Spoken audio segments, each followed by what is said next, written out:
পরিবেশগত ছাড়পত্র এবং লাইসেন্স না থাকায় কুড়িগ্রামের ফুলবাড়ীতে ৫টি ইটভাটার কার্যক্রম সম্পূর্ণভাবে বন্ধ ঘোষণা করে বুলডোজার দিয়ে গুঁড়িয়ে দিয়েছে উপজেলা প্রশাসন ও জেলা পরিবেশ অধিদপ্তর। বৃহস্পতিবার সকাল ১০টা থেকে বিকাল ৩:৩০ পর্যন্ত উপজেলার কাশীপুর ইউনিয়নে অবস্থিত এমএসএইচ ব্রিক্স, ডব্লিউএএইচ ব্রিক্স ও কেবি ব্রিক্স, বড়ভিটা ইউনিয়নে অবস্থিত এমএবি ব্রিক্স এবং শিমুলবাড়ি ইউনিয়নে অবস্থিত জেএমএস ব্রিক্সে মোবাইল কোর্ট পরিচালনা করে ফুলবাড়ী উপজেলা প্রশাসন ও জেলা পরিবেশ অধিদপ্তরের যৌথ টাস্কফোর্স।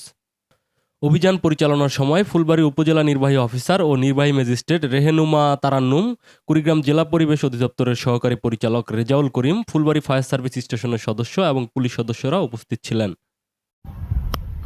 মহামান্য হাইকোর্টের নির্দেশনা অনুসারে আমরা আজকে কুড়িগ্রাম জেলায় ফুলবাড়ী উপজেলায় জেলা প্রশাসক মহোদয় এবং ইউনো মহোদয়ের সহযোগিতায় এখানে অভিযান পরিচালনা করছি।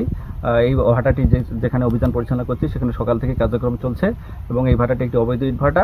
এর কার্যক্রম আমরা গুড়িয়ে দেবো, এর আগে আমরা সতর্ক করেছি, কিন্তু তারপরেও এরা চালিয়েছিল। এই কারণে আমরা এটা একদম গুড়িয়ে ফেলবো এবং পর্যায়ক্রমে আমরা বাকি যে অবৈধ ভাটাগুলো আছে।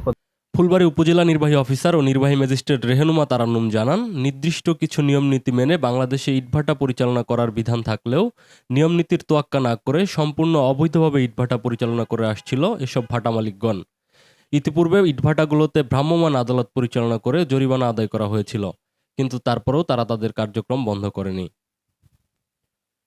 কুড়িগ্রাম হতে অনিল চন্দ্র রায়ের পাঠানো তথ্য ভিডিও চিত্রে ডেস্ক রিপোর্ট, রংপুর নিউজ।